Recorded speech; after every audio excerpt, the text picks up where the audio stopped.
O seu programa de saúde começa agora. Patrocinadores oficiais.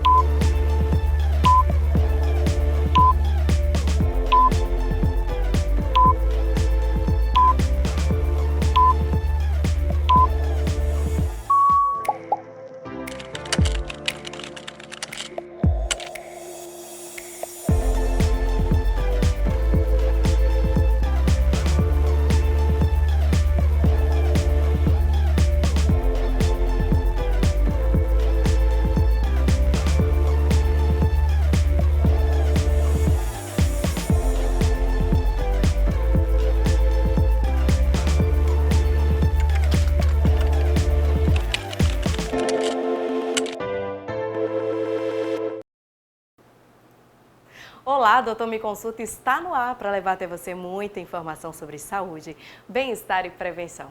Participe do nosso programa. Compartilhe conosco suas dúvidas sobre qualquer tipo de doença ou até mesmo sugerindo temas aos nossos especialistas da saúde. Basta você enviar para o número da produção que está aparecendo aí na sua telinha e eu conto com a sua participação. E olha, eu quero saber se vocês já estão participando de um super sorteio que está rolando lá no Instagram do Doutor Me Consulta, em parceria com o nosso parceiro Center Móveis. Não perde tempo, vá agora mesmo lá no Doutor Me Consulta do Instagram, curta a foto oficial, siga as regrinhas e pronto, boa sorte, você já vai estar participando e quem sabe você não possa ser aí o grande sortudo. Aproveito também e convido você a acompanhar o Doutor Me Consulta, não só no Instagram, como também lá no YouTube. No YouTube estão todos os programas. Você vai poder assistir quantas vezes você quiser, de onde você quiser e o melhor de tudo, vai também estar podendo compartilhar aí com seus familiares e amigos. E agora eu quero mandar um super beijo aos meus parceiros. Um beijo para a Fabiola, da By Fabiola Moda Feminina, que é quem me veste aqui para o Doutor Me Consulta. Inclusive, ela está com uma nova coleção. E para você conferir, basta você segui-la aí no Instagram que está aparecendo na sua telinha. Um beijo também para o Roberto Milas, que é o responsável pelo meu cabelo e pela minha maquiagem. Quer ficar bonita para o final de semana, durante a semana? Então, entre em contato com ele também pelo Instagram.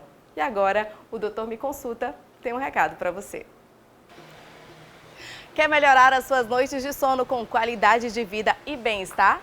Doutor Me Consulta, em parceria com a Center Móveis, está promovendo um super sorteio onde você pode ser o grande sortudo que vai levar para casa uma cama Pelmax semi-ortopédica. Olha só que maravilha! Essa cama pode ser sua, basta você participar do sorteio que já está rolando lá no feed do Doutor Me Consulta. E para participar é muito simples, basta você pegar a câmera do seu celular e virar para o QR Code que está aparecendo aí na telinha da sua televisão e pronto, é só seguir as regras e você já vai estar participando.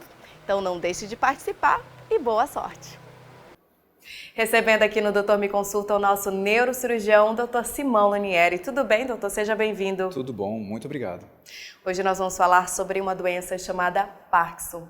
Você já ouviu sobre essa doença? Sabe como ela aparece no organismo, né, da pessoa? A gente vai saber com o doutor que vai trazer todas essas informações importantes para a gente. Doutor, então, a princípio, né, o que é o Parkinson? O Parkinson é uma doença degenerativa que acontece por conta de uma falta de neurotransmissor.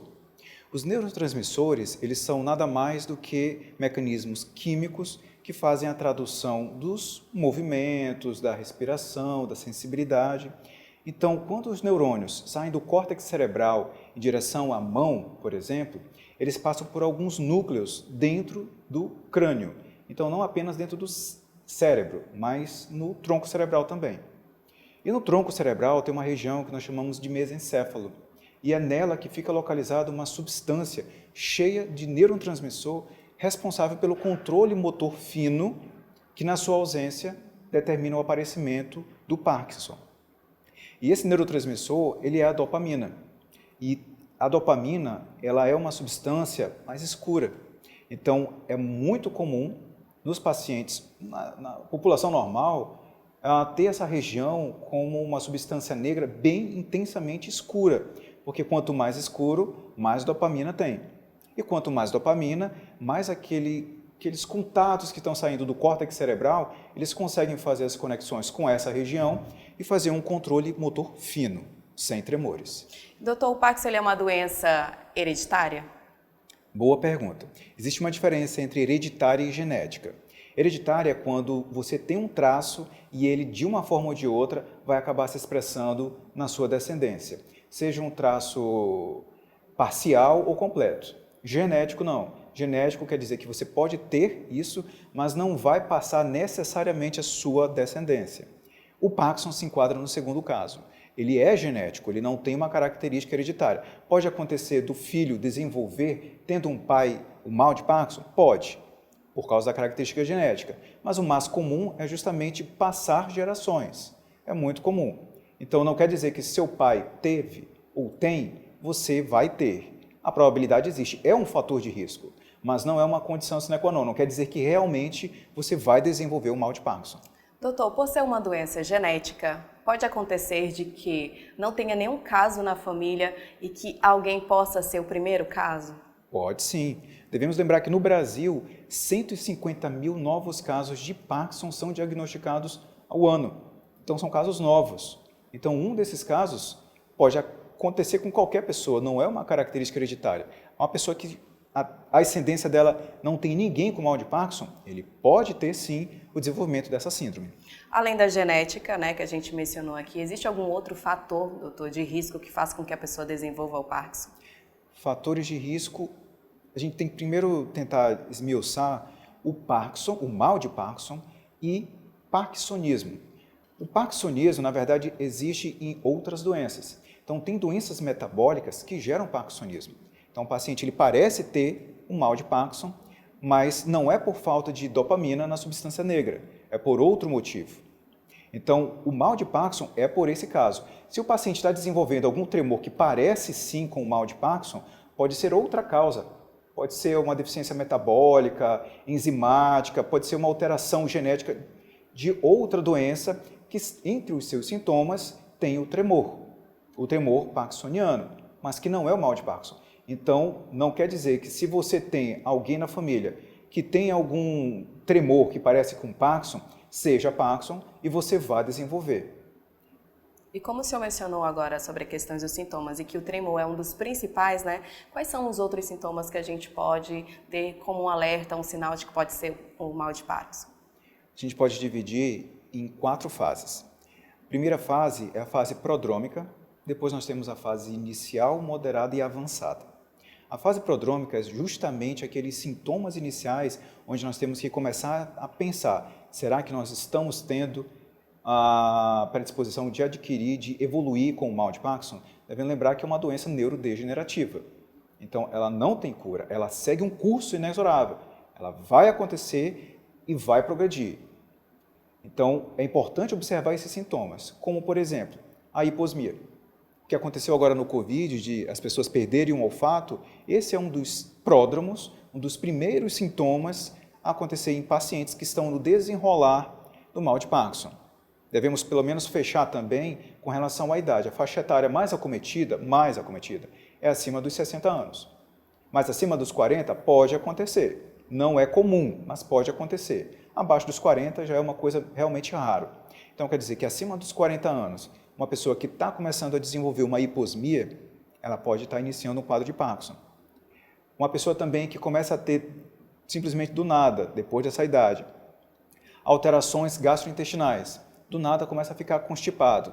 Não alterou nada da dieta, a alimentação está boa, nada, mas continua constipado. Alterações, junto com a hiposmia, até mesmo ansiedade, pode dar em pacientes que ainda não tem nem a instalação do mal de Parkinson. Óbvio que quem tem o mal de Parkinson fica com uma certa carga de ansiedade, mas o paciente ele desenvolve ansiedade antes mesmo de iniciar o mal de Parkinson. Esse é um dos pródromos. Fora isso, também a depressão pode iniciar antes do mal de Parkinson. Esses são os pródromos, é apenas o início de toda essa jornada de desenvolvimento do mal de Parkinson. Doutor, seus argumentos têm tudo a ver com a pergunta da Judite, que é do bairro Senador Hélio Campos, que ela menciona o seguinte: na minha família tem gente que já teve essa doença. Em que idade ela costuma surgir? O senhor mencionou que é a partir dos 40, 60 anos, né? Isso. Mas uma pessoa, um jovem, por exemplo, com 20 anos, pode acontecer dele também acabar contraindo a doença de Parkinson? Até criança. Nossa. até criança. Isso eu não estou falando nem das outras síndromes que não são o mal de Parkinson, mas que evoluem também com o tremor. Estou falando do mal de Parkinson. Pode acontecer em crianças, sim. Raro. Em jovens, raro. É muito comum em pacientes após os 40 anos, principalmente após os 60, que é a regra praticamente após os 60. Por isso que a partir dos 60, você notando esses pródromos que eu comentei, isso já fica um alerta, um red flag, um sinal vermelho para que você preste atenção. Será que está desenvolvendo o mal de Parkinson? Doutor, muito bom que o senhor mencionou agora, porque assim, existem pessoas, como eu, a gente tem mania de balançar o pé, assim, a perna, né? Essa tremedeira. Acho que quem está em casa pode se identificar, você está do nada parado, e aí você se pega balançando a perna, tremendo a perna. Isso pode ser algum requisito aí de que é um mal de Parkinson ou é só ansiedade? Então, é importante tirar essa dúvida realmente, Né? que eu acabei pecando na definição. O tremor do mal de Parkinson, que faz parte já da fase inicial, depois de instalado os pródromos, já está na fase inicial, ela inclui o tremor, só que existem alguns tipos de tremores. Esse tremor é um tremor mais associado à ansiedade. Só que existe um tremor que as pessoas têm medo de que seja Parkinson, mas não é.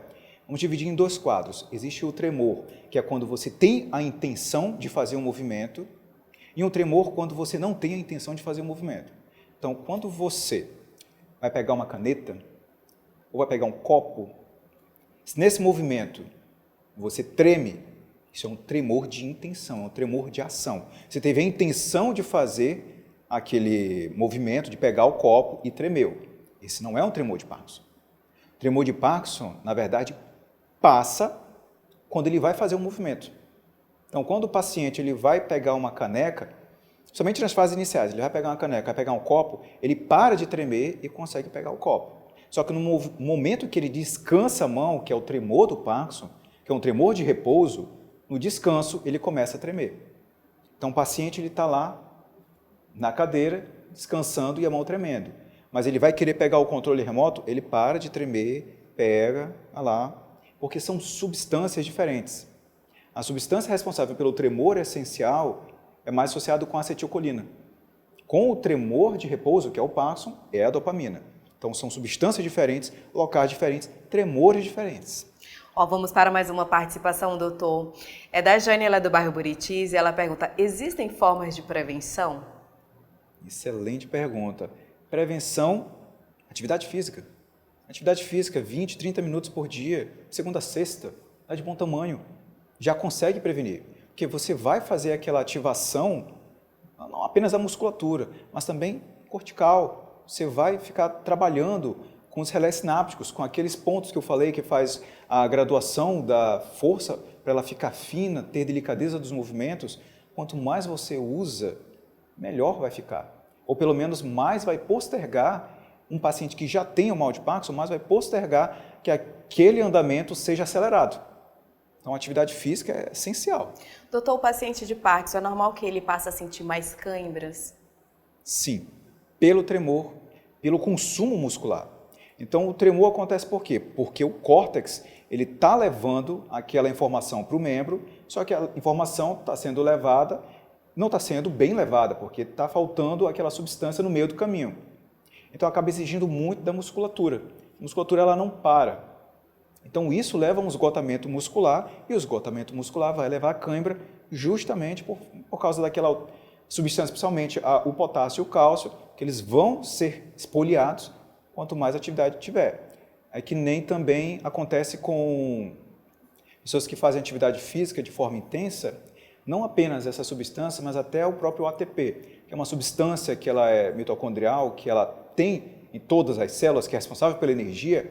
Quando ela começa a se esgotar, ela acaba puxando uma via diferente, uma via que não precisa do oxigênio e gera muito combustível, entre aspas, que acaba fazendo mal para a musculatura e acaba dando cãibra também. Então, é esgotamento muscular que gera esse tipo de cãibra. Então, esse esgotamento muscular, ele pode também trazer algum tipo prejudicial para a coluna, para a lombar desse paciente? Com relação à postura, ela é muito importante também no Parkinson, porque o paciente, entre os sintomas iniciais, está a estabilidade postural. Quando o paciente ele vai desenvolver esses sintomas iniciais, além do tremor, da bradicinesia, que é um movimento lento, da rigidez. A marcha, que vai estar grudadinha no chão, marcha magnética, vai também ter a estabilidade postural, vai estar afetada. Isso vai exigir muito da musculatura da coluna, lombar, cervical, torácica do paciente, podendo gerar também desconfortos, dores. O paciente, nesse momento, ele vai ter uma instabilidade que ele não vai conseguir controlar. Nós puxando o paciente para fazer um teste, puxando o paciente pelos ombros para trás, às vezes ele não consegue manter a postura e não cair, porque a musculatura dele não está colaborando. Então acaba tendo um esgotamento e também não colabora, por conta de toda essa dopamina que está sendo espoliada. Doutor, temos mais uma participação, é da Sandra, ela é do bairro Cidade Satélite, e ela pergunta se existem complicações para esta doença. Complicações existem. Aí nós vamos pular da fase inicial para a fase intermediária. Como nós podemos ver no quadro, a fase intermediária é justamente quando começa a ter complicações. Essas complicações incluem o que a gente chama de discinesias, que é quando o tratamento não está surtindo aquele efeito para as fases iniciais, que já tem que estar com o tratamento em vigor, então o tratamento ele começa a ser tóxico. Então o paciente começa a ter discinesia. O que é discinesia? Discinesia é aquele movimento que você não controla, é rápido, o paciente não consegue controlar. Isso é discinesia. E isso é um efeito colateral da medicação, porque ela está sendo elevada ao máximo para tentar controlar aqueles sintomas iniciais e não consegue, acaba gerando essa complicação. Tá certo, doutor. Olha, a gente vai ter uma continuidade dessa conversa sobre Parkinson, então continue nos assistindo. O doutor Me Consulta de segunda a sexta. Participe também. Se você tem alguma dúvida sobre esta doença ou qualquer outro tipo de doença da especialidade do nosso neurocirurgião, doutor Simão Lunieri, basta você enviar para o número da nossa produção que está aparecendo aí na sua telinha. Agora a gente vai para um breve intervalo, mas não saia daí, porque a Alfiber tem um recado para você. A Alfiber está em Boa Vista desde 2017, a primeira empresa 100% fibra ótica do estado, oferecendo novas tecnologias, serviço de alta qualidade, atendimento especializado e novas soluções em conectividade. Atualmente, com o melhor e mais potente Wi-Fi Mesh com cobertura de 100% na sua residência ou escritório. Vem para a Alfiber, chega de sofrer com a internet lenta e instável, sem suporte, sem serviço de qualidade e sem lhe dar a atenção que você merece. Aqui temos tudo o que você precisa, suporte técnico local, loja própria e uma equipe especial pronta para lhe atender. E em breve, com mais 2 lojas próximas a você e mais serviços para lhe oferecer. TV e celular. Não perca tempo e contrate já sua internet 100% fibra ótica com Wi-Fi Mesh Alfiber. WhatsApp, Central de Atendimento, 4009-8460 ou pelo site alfiber.com.br.